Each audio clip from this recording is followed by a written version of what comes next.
Okay. Welcome, everyone. For the record, this is the Economic Development Commission non-meeting for May 2nd. We do not have a quorum with us this morning, so we will not be... You know what? We do, because Ann Weidman's joining electronically. Is she? But we still need an in-person quorum, so we still do not have a quorum. Yeah, yeah. Yep. So we're one vote, one member short. That person may show up, in which case we will sort of repeat some of this stuff, or at least we'll start taking formal actions. But in the meantime, we'll just treat this as an informational meeting. So I will kind of go through those items on our agenda which do not require formal action, which will largely be informational reports, starting with Sean. Great. Good morning. So April was kind of a month of meetings and kind of tracking different initiatives around the state and around the city. But one event I did attend was the Rail Trail Means Business, and that's an event the Chamber put together with some of the Rail Trail folks and UNH Extension to help businesses on the West End understand how to connect with rail trail riders. That's part of our effort we started here at my office with an intern for producing information. So more to come on that. We're going to continue to roll that information out across the city to help small businesses understand, or all businesses understand, that we have a new type of visitor that's potentially that they can connect with as a business. Another event I attended was the Service Credit Union Housing public meeting, where they laid out some concepts. They're going to start with, I think it's 140 affordable housing units in two large buildings on their property, and then there's some other smaller buildings, including, I think, some market rate townhomes to make the project work. More to come on that. I stayed for a portion of that meeting. Otherwise, really just tracking kind of our local budget efforts, which are coming to fruition here very soon and be discussed next month at a couple of meetings.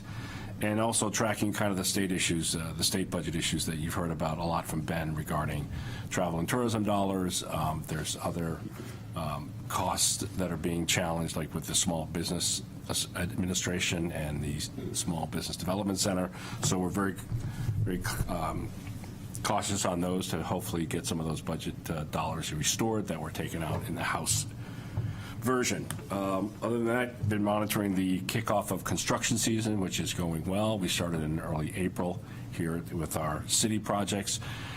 Islington Street, which will be completed, I guess, after about a 10-year effort, is underway. We've already fixed the sidewalks in front of the two businesses there, and just moving towards the Maplewood intersection, which will be all really redone and completed hopefully before high tourist season. If you're interested, Maplewood Bridge is being worked on. That is, I think we're down to one lane vehicular alternating, and that is pedestrian. we're Closed, okay. just pedestrian. Great, thank you. And scheduled to be completed hopefully, I think by midsummer. That's the plan right now. But there's more to come, and as I've said every month, you can sign up for those updates by project. They'll come to your inbox every Monday if you really want to know exactly what's going on, because things change on the ground all the time. Just a couple of highlights that I came across as we're preparing for different meetings. Air passenger volumes at Pease were up 28%, 2024 over 2023, about 43,000 passengers. And part of that is getting a second operating fixed-based operator, and what they're seeing is a little more competition. So those two operators are vying to add lanes to get more passengers moving through. So that was good news. And we've got a couple of hotels here in town that will be ready hopefully by high season. The one adjacent to the Foundry Garage has 117 rooms. So I think that's the first hotel in the city limits in a while that's been built. That's the Hyatt Place? It's the Hyatt Place. You think that's going to be open for the summer season? I'm hearing they're a few weeks out from CO. Yeah, I hear on the third floor where I sit. And then you've got the Pleasant Street, the McNabb building that changed from office to hotel. I don't have a date on that, but they've been working on that for quite a while. So it'll be interesting to see how that plays with, after our soft tourism numbers last summer. I think there's a lot of expectation we're going to bounce back. But that's what I have for the group this morning. Any questions? I have one question, maybe more in Ben's wheelhouse, but will there be events planned around the rail trail, or are we just assuming there'll be, travelers coming up the trail and stopping in town? I mean, will there be things to celebrate it, bring people to there, or? Yes, you. Well, we haven't talked about that. This rail trail means business was kind of the first event. I think we want to continue to educate businesses that there's opportunity to do other events. There's not necessarily anything scheduled on the rail trail. I mean, there was the ribbon cutting.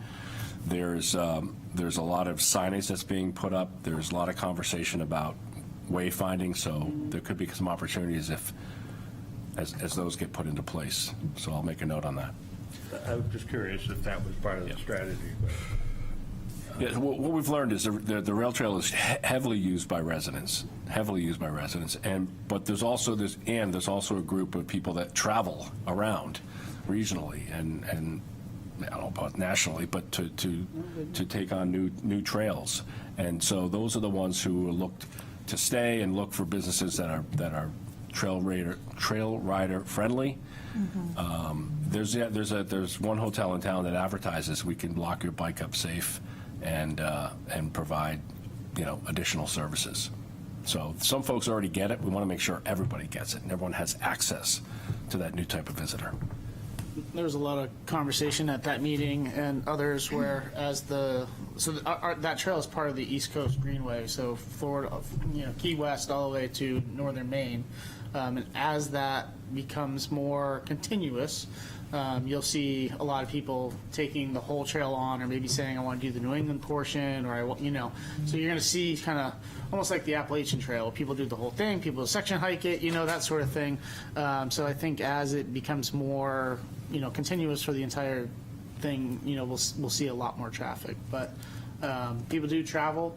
The week of that meeting, I think I shared this story with a few folks. My father does this. He travels around, and that was marathon week, and they got together for a group ride on Monday morning and rode to the marathon on a rail trail and got coffee and sandwiches and watched the marathon for a half hour and rode back. And people do that. And they go to the Adirondacks, and they go all over for these things. So I think we'll see some of that traffic as it gets more developed. Any other questions of Sean? We don't want to tell us what's happening at the chamber. Sure. Just a few things to highlight. Restaurant Week has come and gone. By all reports, it seemed to have been successful. One restaurateur who's been very engaged with it from day one said it was his best restaurant week ever, which was very promising. We do get official data. We measure the 10 days prior to 10 days post, and we make sure it's a Saturday or Thursday to Saturday, so that we're kind of apples to apples. So this Saturday we'll end that post reporting period, and we'll get data starting next week from the different restaurants. But we're optimistic that was a good week for the restaurants. We've also been hosting the Celebrate Her events that are bringing the women business leaders of our community together around mentorship, and those have been very popular and well-attended events. A few things looking ahead. May 8th, next week, is the Hit the Decks, unofficial kind of kickoff to our summer season. So we are excited about that. Hopefully it's a sunnier day than today, but it should be fun regardless. And we are finalizing some of our collateral pieces. The Harbor Guide is the last of those, the visitor guide. That we just got approved yesterday. Will go to print. couple other things. On May 20th, I think you've heard me mention before that we are hosting a signing day with Portsmouth High School students that are going off to industry. So May 20th at 11 a.m. Is that event at the Nichinon Theater at the Portsmouth High School. We're going to be recognizing 20 graduating students that are graduating completers of the CTE program and going off to industry or military service, or both in some cases. So we have 20 students, and they'll be received by their programs that they're going into, whether it's military or the shipyard or apprenticeship program or things like that. So we have a really great showing for that so far. We're very excited about it. And a welcome addition to that program is those students that are going truly to industry, not military, because they get everything provided for them. But the students going to industry, thanks to the support of the Portsmouth Rotary Club, will be receiving some support to purchase tools in advance of their starting that apprenticeship program. So I think it's like $300 or $400 each that they'll have in gift cards to a store to buy tools and other supplies that they might need prior to starting those apprenticeship or industry programs. Sean did highlight and touch on the state budget. It is a challenge, and we participated in an event to try to raise awareness for the need to fully support the university system, at least to the governor's original cut budget, and not the additional $50 million cut from the House. So we are watching that. Any hope of the Senate seeing higher revenue projections than the House is quickly disappearing, and that's unfortunate. So, and the last thing I'll just say is something that Sean and I have talked about a little bit this week is I'm starting to feel significant concern about the health of our downtown,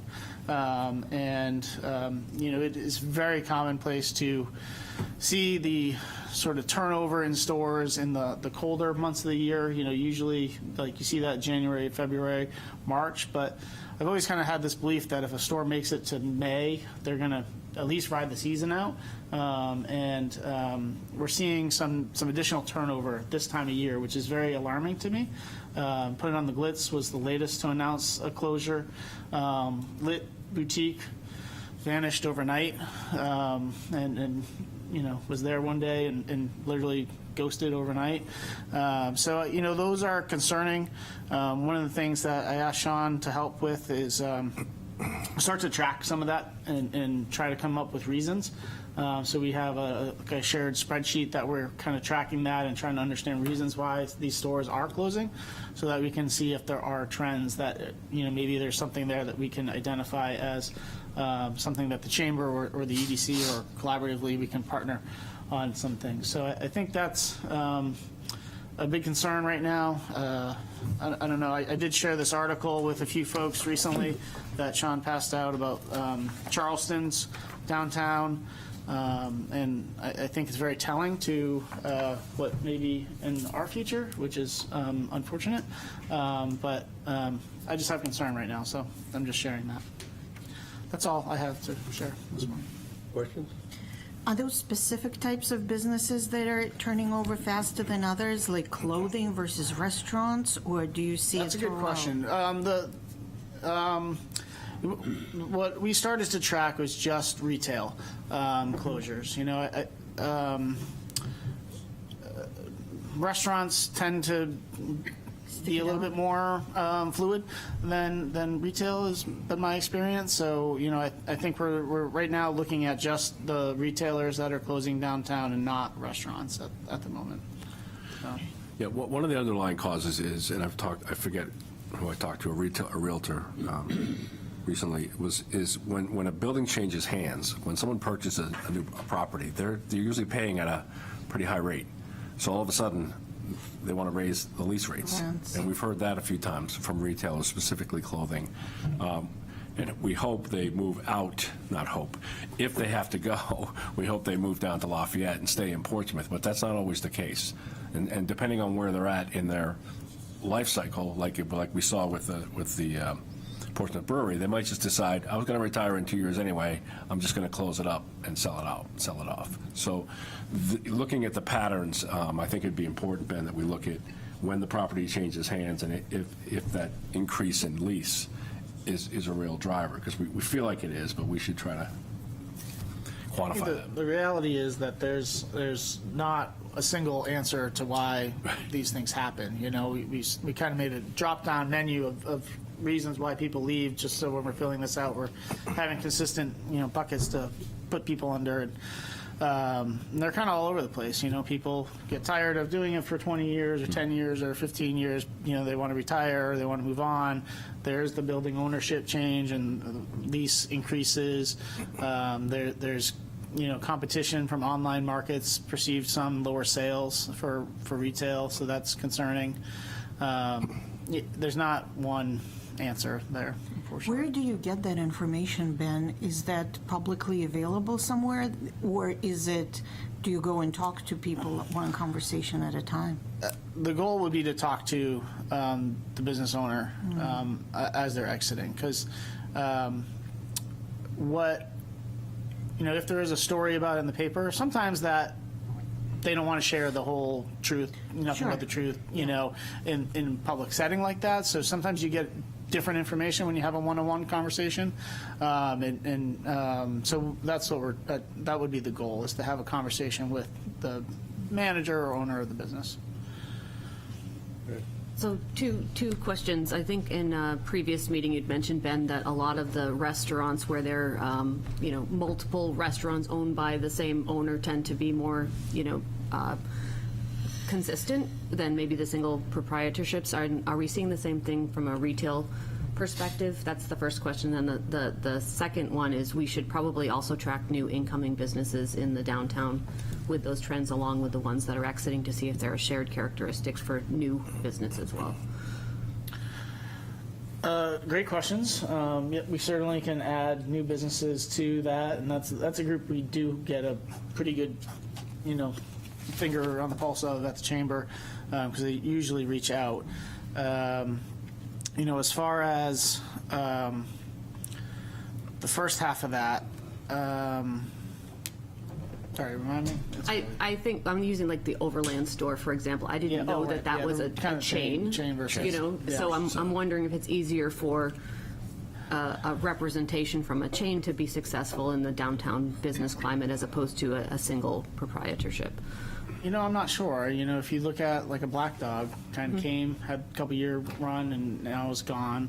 But some of our longest standing stores, Alley Jewelers and the kids store, Treehouse. Treehouse, and G. Willikers. I was thinking of G. Willikers. Those are locally owned and been here forever. So I don't know if that's true. It'd be good data to track, though, for sure. Yeah, I agree. I think there's different stories all over, right? So some folks, one business will tell you they had their worst month in January, one will tell you they had their best. And they're into e-commerce at different levels. They've started to collaborate and share information, at least at the retail level, about how to be more engaged from an e-commerce or online standpoint. So yeah, I think just having whatever data we have and being able to make connections is important. How many people always, they say that the rents are going up, and that's one of the things that everyone thinks is happening, but is that really true? And how many of those buildings, how many commercial buildings have turned over recently? I don't know the data on that. I don't know the data on that. What we have done so far is try to recreate and start this database, if you will, from January 1 to now. Okay. So we're, and that list is longer than I thought it was going to be. I literally sent a message to the staff, like, tell me every business that's closed in Portsmouth between now and January 1. I know this is going to depress me. Go. And like firing off all these names, and I was like, oh my gosh, I forgot about that one. So that list was longer than I thought. I forget exactly how many, maybe Yeah, but I 12. think it'll be interesting to also see which spaces are backfill and Yeah. what type of business, to your point, Sarah, which type of business comes in and backfills. Because we are seeing that.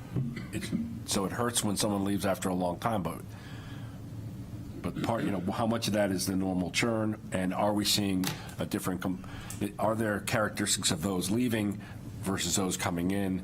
Are there certain trends we can look at and try to I kind affect? of looked at that when we did the chamber event, and It's a good idea. and I think I was a little more bullish on downtown then than maybe I am now.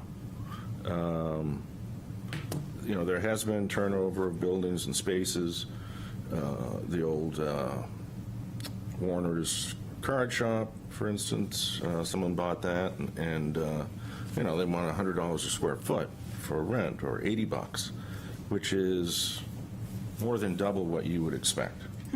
So that, and then across the street at the T-shirt place. Yeah. Too Life is short. Yeah, life is good for most people. But Thanks, Sean. Some Different meeting, Sean. Along those lines, but that rent is very high now. do you have you're access seeing to the rents that are actually? A lot of them, yeah. Because I'd be interested in a data-driven analysis. Yeah. of rents are almost. I had some of that when we went through the exercise for the chamber presentation, so I could certainly revisit that. Are you looking at data along Islington as well? Right now, we kind of stuck to the core of downtown. Yeah. So, no, it would be the answer as of Because right now. I've seen some things have changed there, but, There's no space on Islington. yeah, well, There's none left. Well, the West End, I suppose. West End, I guess. Yeah, same thing. There's no space left. So I don't know if anybody's been to the Fox Run Mall recently, but it's interesting because it's almost like an inverse of what malls used to be, where you'd have these big chains and retailers coming in Right. and displacing the local business. And now it's the opposite. If you walk around, you'll see there's a lot of local businesses, small Right. party planners, independent mom and pop shops that are setting up space in malls. So it's 10 an years interesting ago, the trend. landlords wouldn't even talk to those people, Right. unless you were a national tenant with great credit. So the They market wouldn't talk to you. conditions have reversed for malls Right. than downtown. So it's an interesting phenomenon. And are they pop-ups like out in the common area, or are they in the No, stores? they're in the stores It's themselves. a bunch of different things. There's it might be worth a walk around just to Yeah. see the businesses that are there, but But there's that's a an dance interesting studio, there's perspective on it. check it out. Yeah. there's a game shop, there's a record shop. I was surprised when I went in to see all of the different Hmm. businesses in there. Well, this Charleston paper kind of sums it up. Commercial rent on par with major metros, lack of affordable workforce housing, parking nightmares for customers and staff, insurance hikes, off-season volatility, high employee turnover. I mean, you're seeing that with everyone. And, parking's always a problem. But I think it's been worse over the last few years because of all the construction. A lot of people just avoid going downtown. Yeah. There's nothing you can do about it, but it does Yeah. add to the problem. And I think it'd be interesting to look at metropolitan areas like ourselves to see if others have figured it out. That's something I can look at. Yeah. I think that the city has tried and will continue to try to do a noble job of educating folks on what parking is available. So to me, it's a bit of a perceived problem. But I think at the point in time when we're not talking about parking as a problem, that's a huge problem. Yeah. If Yeah. you think about places where you can go and easily park, Yeah, I agree. Parking is not as big a problem as people make it out to be. But I think getting in and out of the city has been a big problem. Just the corridors, especially Islington Street and the intersection there at Congress. Well, in the last 3 weeks, the traffic counts on the arteries have skyrocketed. You know, I think it just added to an already Well, it's like the summer season. untenable situation. Notwithstanding, the weather has already started to draw people. Maybe they're not. Yeah, I have, anecdotally, of course, have had some conversations with some downtown retailers, and, last week was math school vacation week, and they saw good numbers. The week prior to that there were some states in the Mid-Atlantic, I think, that had school vacation week, and they saw an influx of kind of zip codes that they weren't familiar with. So, I think, I'm an optimist, so there's reasons to be optimistic still. I think, the coming summer season is certainly going to rely a lot on drive market and domestic visitation and not the international as much as it has in the past. So hopefully that pulls through because I know there's a lot of stores depending on it. What's the status of the tour boats? Currently, they have 8 visits listed. Last year, they came 4 times, but they are always subject to change if they don't get the bookings. I think they starting in June and going through September is what I saw last week.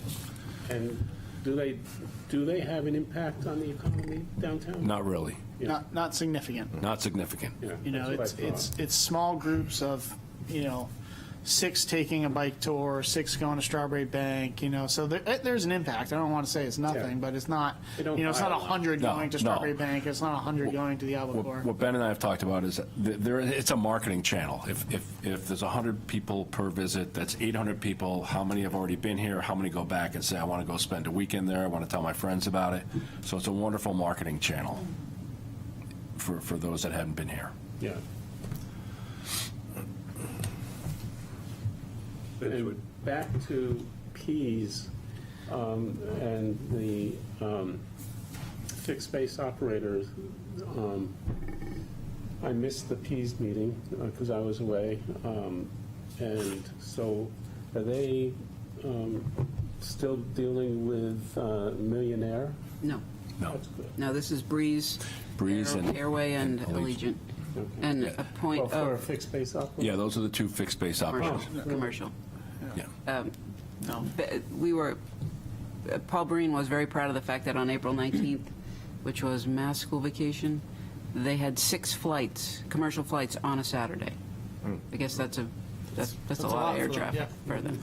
I know they ran out of parking, or we're doing alternate parking, they didn't run out. Yeah, and they're focused on not only people going to Florida, but who's coming to visit here, right? That the planes go both ways, so. Was the 28% increase in ridership on the same routes, or are there more routes now? Different routes, different carriers, just year over year, 43,000 additional passengers. Yeah. But there are more places to go to. It isn't just a matter of now they're having 2 flights heading Right, to Orlando instead of 1. I believe that the 2024, there were more routes than 2023. I could confirm that, though.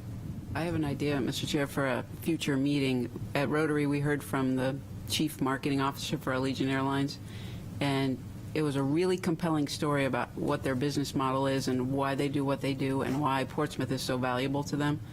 So I think it would be worth talking about, and how they welcome the competition and they recognize the competition. So if we're looking for Right. something a little out of the box. Is that person based in Portsmouth? She's not, but she was happy to travel, and we could certainly bring her in virtually. Really interesting stats from that conversation. That would be interesting. I noticed something. In January, my son and I took Allegiant to Orlando to see my daughter for a long weekend. And there were several people on our Thursday night flight to go there who were on the same flight with us coming Sunday afternoon home. Long weekend. There were several women trips going there and back on the same flight. So it's a very convenient. I'm doing the same thing next weekend. Thursday night there and Sunday That's back. exactly their model. They're targeting leisure travel. This is not business. These are very finite schedules, so they either work for you or they don't, and it's really interesting. And it works. Thursday night and Sunday afternoon. To me, a trade mission to Orlando. Allegiant, right? Was the plane full, or?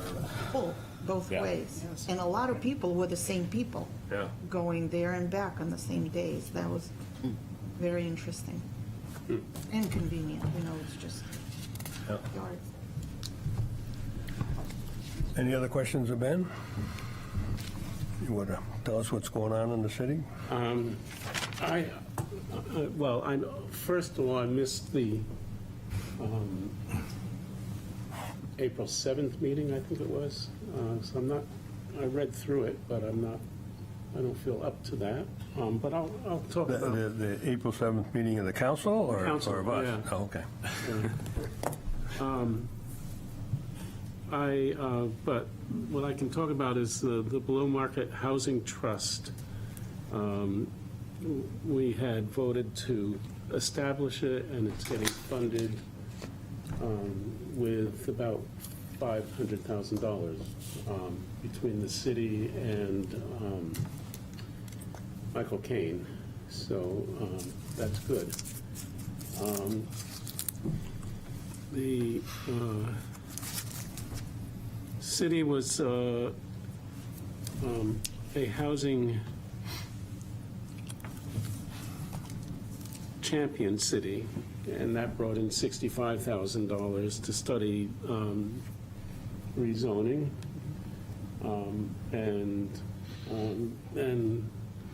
The only other thing I have right now is Arbor Day. There was a celebration with Peter Laughlin at his tree farm, and it was very nice. The city has planted so many trees and continues to plant trees that what we planted this year, 200 some. Right. Yeah. And they're still going. You might have more than I have. I'm happy to take off from where you're leaving off. At the request of the council, the city is studying the viability of placing a solar array at the Jones Avenue landfill. So we're getting ready to present what we know with New Hampshire DES to figure out how to best move that forward, and whether it's something we own or contract out and lease out. This coming Monday night, the council will take up the second reading and public hearing of the co-living zoning amendment, which will allow for much denser living downtown. And as a member of the planning board, it was interesting and refreshing to see a whole bunch of new faces come and speak on behalf of this kind of thinking and this kind of change.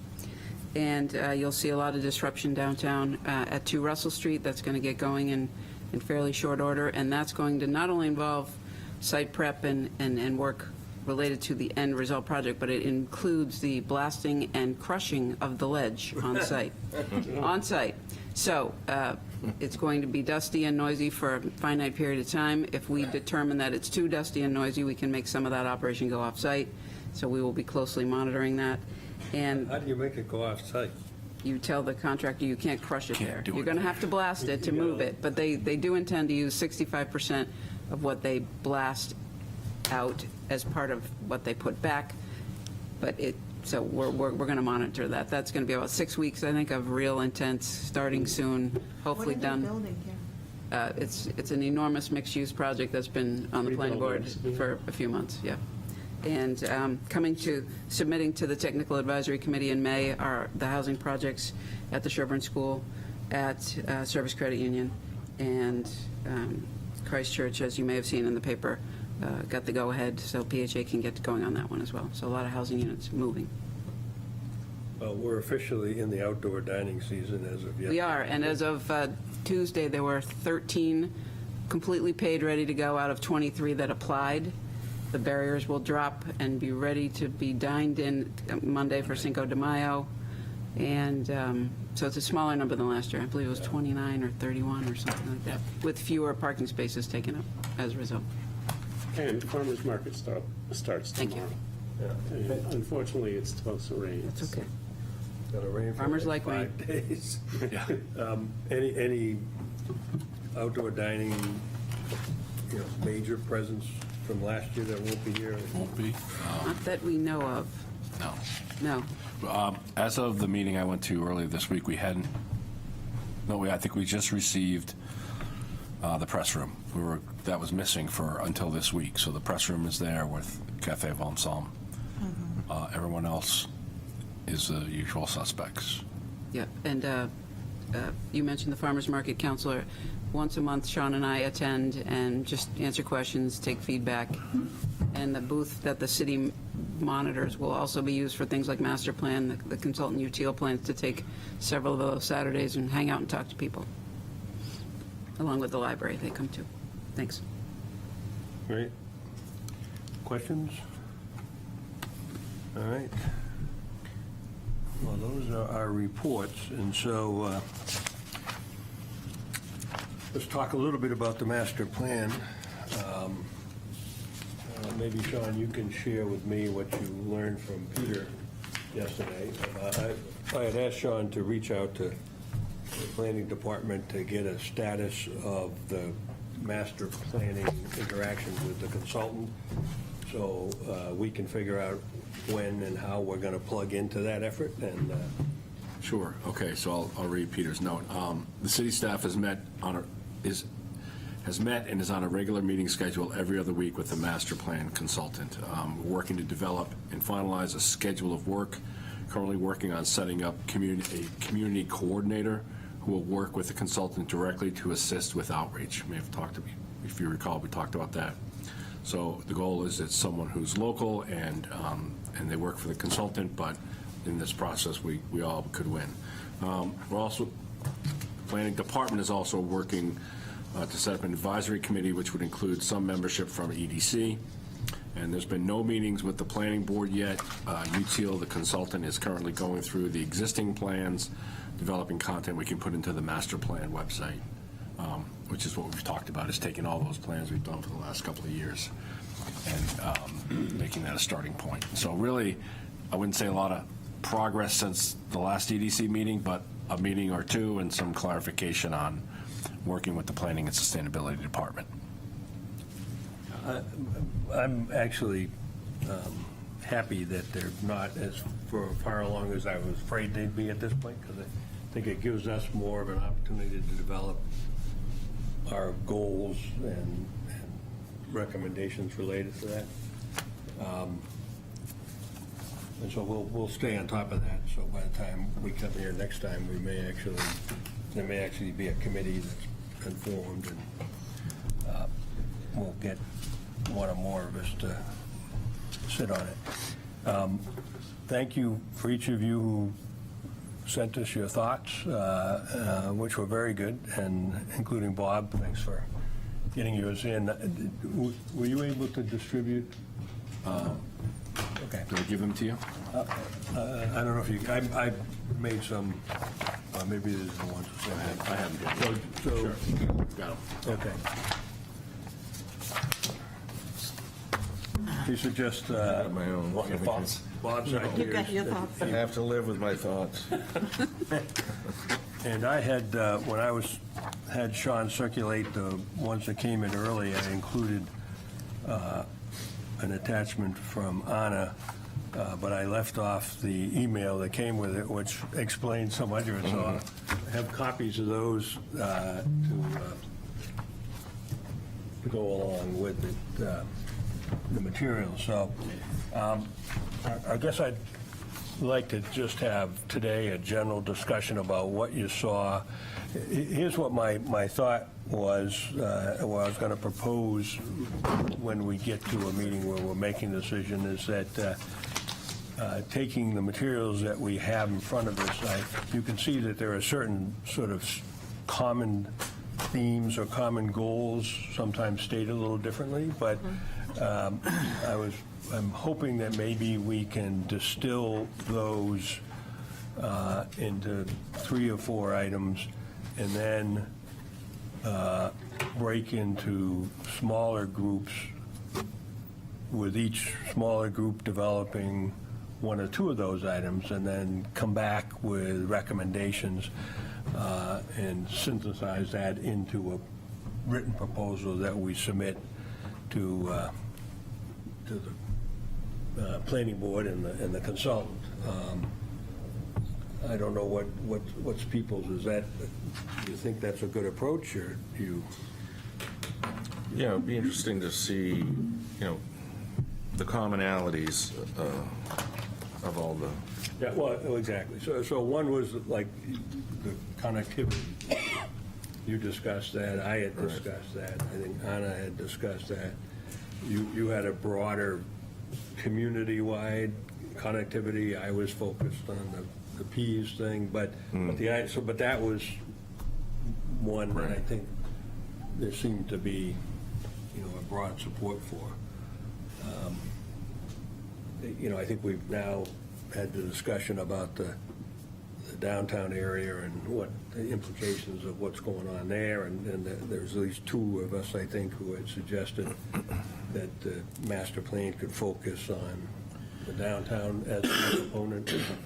So, again, I'm not sure how much we can do today because of the lack of a quorum, but I'd like to use that as our approach and really get working groups going on developing specific items. In my opinion, using the format of one of the last two master plans, the 2005 and the 2025 report.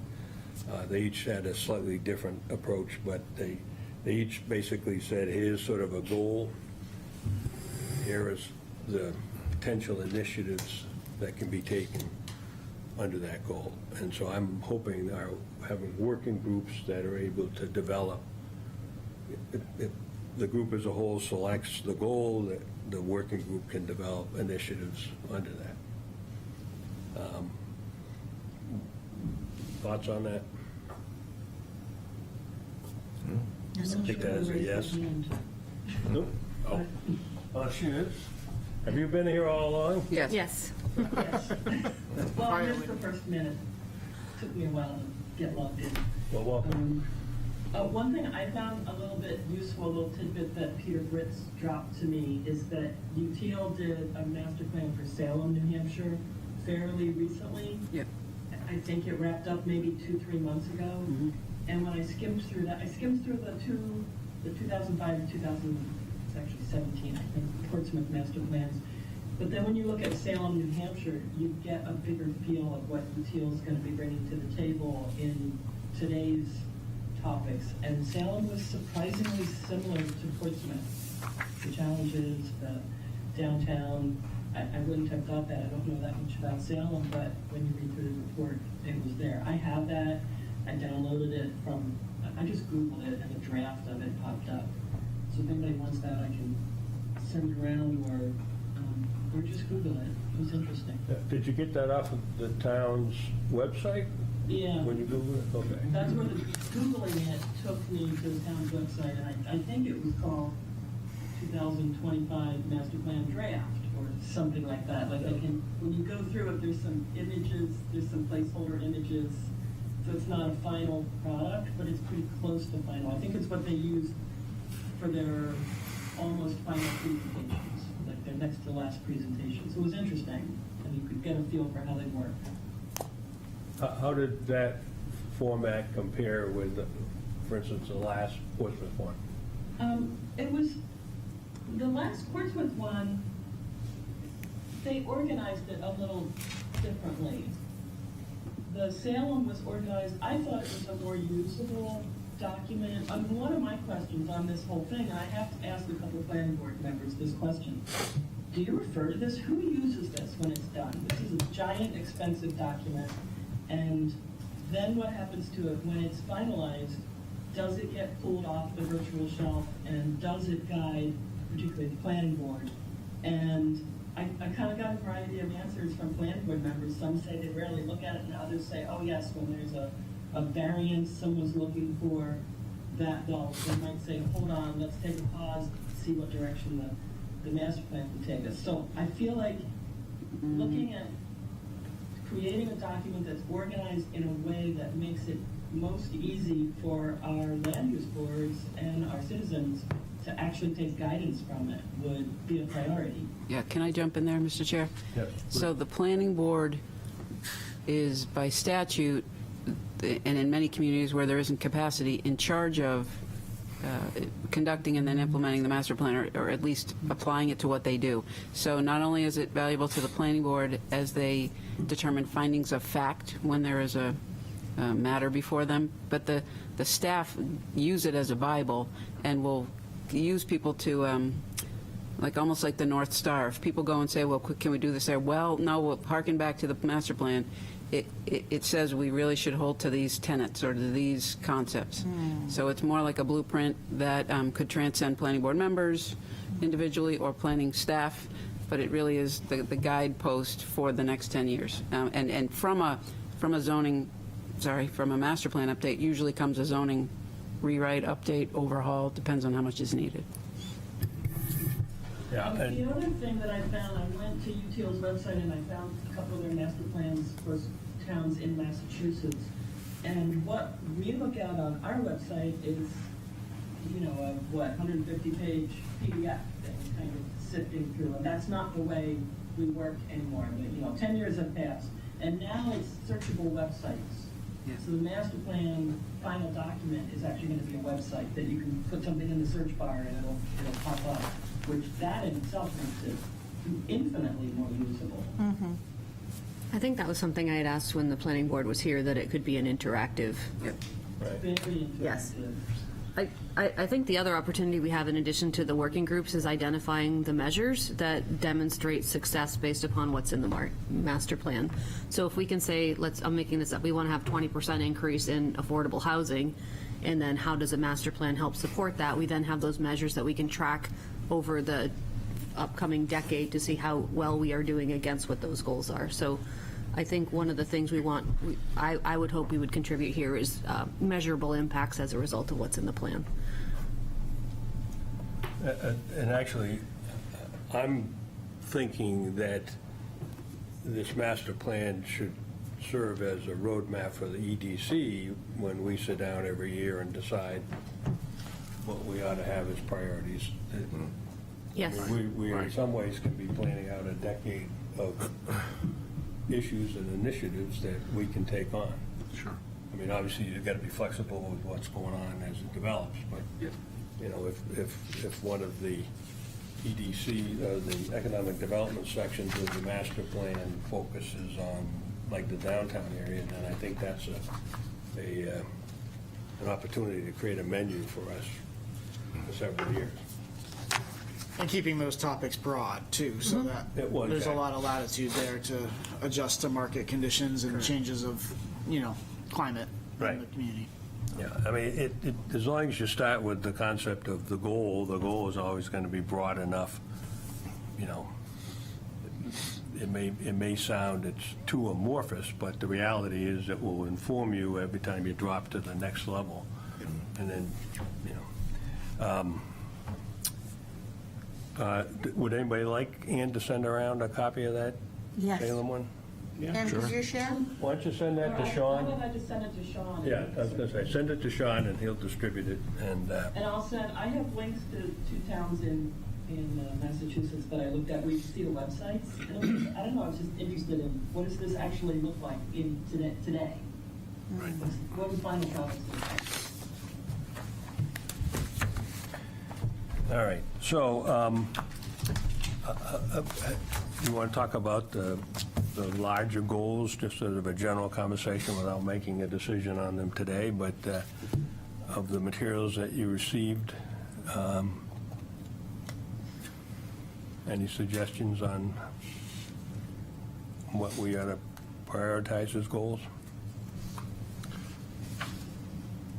I think it'd be helpful if we sort of, I don't know, try to figure out all the commonalities of the notes and stuff. And maybe, Anna, you can get run it through your AI and, I sent. That's what I sent tried a to do. summary to the Yeah. chair that I didn't distribute, but I'm happy to send to Sean that did exactly that. It's Oh, the okay. summary, the goals, the measures, the tools, and the inhibitors for these areas. okay, based on all the comments kind of thing. I can add the new stuff in there, but it was based on previous master I plans. was just thinking, if we have There- 5 of us, They're, we, one item. we tend to go through discovery and then anchor on the same things again. So I think we just have to have that discrete list and then prioritize them. So, Can you take the materials, the items are in here? yes. It doesn't need to be searchable? Yep. Okay. I'll send that to Sean. All right, well, so let's do that then. Let's, because you did an analysis of the 2025 plan using AI. I did both previous plans. Okay, right. So I think, and I know the email that you sent me with that analysis was also very similar to what was in Anna's AI generation. So let's see if we can, before the next meeting, run those through the same program and come up with maybe, well, I suppose whatever it comes up with, but Sure. maybe 8 goals or something, and then we can decide how many of those Yeah. are important enough to put in our recommendation.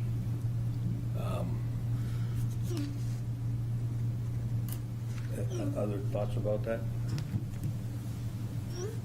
Was there anything that you saw, anything that you didn't see in what was, other members submitted that you thought we? I think the thing that I had from my analysis, and I'll share it, is that there are certain constraints and tools that we have at our disposal that make some of these things easier or harder than others. So I think it's important to understand the environment that we operate in from a state government perspective, local government, tools available to us, so that as we're developing these plans, we either understand the constraints or we can influence what those constraints are. Yeah.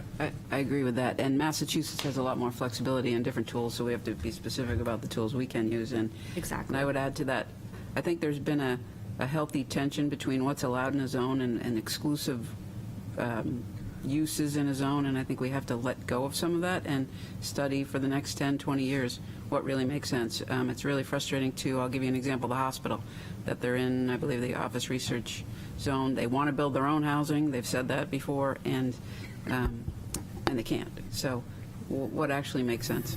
And it Yeah. could also identify priorities for the legislative committee that we have as well. If there's, I know it's difficult to influence anything in Concord, but at least if we've got that punch list of what we know, we can continue to advocate for changes. And to build on that, Sarah, I'm looking at Anna's list, but I can look at the list, and there are other groups, other parts of the city staff that are working on certain things. Just to kind of identify who are those groups that are Right. in these spaces that we can connect with. We don't have to redo everything ourselves. We can make those connections, whether it's We housing. zoned a lot of office research. There's rezoned a lot of Gateway. Gateway. Yeah. I think the next, Okay, there might have been Gateway. consideration of But then we went office through office research over by Commerce Way, and I think. Yeah, that would. right, that was Make an specific to overlay. Yeah, one area. so, I mean, it think would that make was a lot of sense. Right, to- that's considered a pilot, so it's kind of testing the waters a little bit, and then maybe Yeah. we memorialize that. Overlay, though, isn't it? It's an overlay. Correct. Yeah. But I think that's a good point, because the zoning is so restrictive. It doesn't give you a lot of leeway without going and getting a variance. And there's some, longstanding support for clear, distinctive zoning, but I think times have Yeah. changed. We have to evolve Right. with Right. what the needs are now. Well, I thought that was what you were suggesting, Bob. that we Yeah. Look at every zone in the city Yeah. and just basically Right, and kind of look at, open it up. again, what you want your city to look like, and then zone it accordingly, It's, is what we've done. But I still look at what Cambridge, Massachusetts did earlier this year. They, in essence, eliminated height restrictions below 6 stories, anywhere. Yep. Any neighborhood. Yep. Right next to a historic house or right along Mass Ave, doesn't matter. They're saying, we're opening it up. I think the hardship requirements that we have make it very difficult to do that, where you have to demonstrate an existing hardship in order to get an exemption from what the current zoning is, as opposed to the inverse, which is the hardship must be demonstrated based upon the impact of what the proposal is, as opposed to trying to advocate for something better. I think about the multifamily or the higher density housing and the challenges that it takes to get those projects through. Well, but that's why Cambridge has said, we're not going to ban it, so you don't need a variance. In, I think it was Minnesota, they upzoned all of the residential areas, removed the height restrictions, increased density, and we've seen over time, if you look at the density of housing in the downtown area, it's much different than the density of the housing on the Route 1 corridor. So times have changed and need to continue to change based on where we're at. If I could add one more, the consideration of parking. We just wrapped up a parking utilization study, but what I think we need to do is think about our role in being progressive in this conversation. Some communities have eliminated parking requirements or changed from minimums to maximums, and I think we have to see what applies best here. And I also think about the Complete Streets project, where we're looking at the underlying infrastructure, but how do we look at different modes of transportation, light rail. I know Ann has done a lot of partnership and research in that area as well, but I think that also needs to be part of the considerations. Yeah. So lots of things that we have the opportunity to influence and do differently. I just think the transportation issue is a big part of that. Absolutely. It, the amount of land is not growing here. And although, I know that warehouse structure down off of North Hill Pond is going to be removed finally, so. Yay. Yeah. But that's a fairly substantial piece of land, although I'd be concerned about water levels, but still, being proximate to the downtown area, it behooves maybe the city to work with the owner to look at how that property could be a relief valve or, be an opportunity for growth of the downtown. I mean, because the north end or the northern tier is close to being built out at this point. It will be after Russell Street. Right. And Rains Ave. Yeah. Exactly. All right, other thoughts along that? I mean, when do you think we'd be able to? I can do that later today. Or something will do that for me later today. So I will send it to Sean for distribution. I know a guy. But the important thing about any sort of AI-generated output, I think everybody knows the challenges of the efficacy of the information, is that we use that as a tool to inform decision-making. That does not decide for us. Just I want to be very clear about that. Right. Oh, sure. I really look at it as organizing what we have. Right. And then so, as Bob said, if we've got 4 out of the 6 or 7 submissions cover an issue in different language, then I'd Absolutely. like Yeah. But there have been conditions where people have wholesale taken the output and not applied that human element. I just want to be clear for everybody here and anybody watching this session that that's not our intention, is to inform decision-making. It's not to make decisions. Absolutely. We won't be building a subway system. No, I clearly at the end of that process, we have to, dig deep on each one of them. Absolutely. To make sure it's appropriate. I mean, one of the comments, you've touched on it briefly, but when I looked at what you did a couple months ago, it was things like, well, just go to the legislature and have them do this and have them do that, and That's not as that's easy. not going to happen. And we're not going to have, new tax revenues coming in from other sources, at least based on our history of trying to convince the state to allow us to keep some of the money they collect. But, okay, all right, well, I think, any other thoughts on the master planning process? I do feel we have a little more time than I felt a month ago, so I think this gives us something. So why don't you put something together, And can I make a recommendation? I think based on the output, there will be a list of things. I would recommend that at the next meeting, everyone reviews that output and they come with their maybe top 3 from that list, and then we discuss, trade-offs and maybe arrive at a top 5 based on that discussion. And then that can determine what the working groups are. Okay. Yeah, so, well, what I'd like to do is also to maybe have some input back. So if we send something out now, rather than wait till we're all together to have a conversation, I'm not suggesting there be a conversation, but if the input would come back, then, I think you and I could help organize it for a presentation next time that would make that conversation Yes. more efficient. So we'll send it out, and if you could, don't respond to all, just respond to Sean.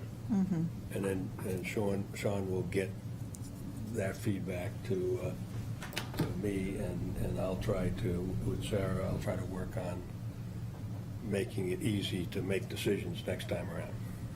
Does that make sense? Okay. All right, so let me, I'm curious about that. And one of the things that we normally do when we get to the middle of the year is have a meeting out at Pease. Are we still interested in doing that this year? Yeah. And I'm thinking if we are, maybe that representative from Allegiant would be a good presenter out there. That'd be great. That would be great. So, I don't know whether they're available in June, but it might be, a June meeting might be a good, do you know if anything big is planned out there that would? Since we've been there, they finished the arrivals hall construction, and so we could focus on that. But Sean and I can. It's September, the weekend after Labor Day. So Sean and I will work with Paul and set Okay. something up. If Paul can make it, He will come, yeah. He would come. Last time he couldn't because he had another commitment Yeah. somewhere. So maybe we make sure that he can be at the meeting Right. we go there for. Right. Yeah. Yes, thank you. Right. I'm thinking that we ought to, unless as a group we've changed our focus, that we ought to go ahead and schedule our meeting out at the CTE program for the December meeting. Does that still work for everybody? Yes. Okay. You'd have to make sure it works for the school. Well, yeah, of course, well, it did, their preference last last time. year was to do it in December instead of in October. Or November, yeah. Because, that way they get 2 or 3 months of next year's class under their belt. So we'll try to schedule that accordingly. Anybody, anyplace else? Well, and I was thinking earlier when I heard the presentation that I'm happy to reach out to Mark or Marie Bodie, his property manager person, and set up a tour of that for the EDC for his new hotel. Is there any interest in that? Sure. As a meeting or a separate? No, just Separate.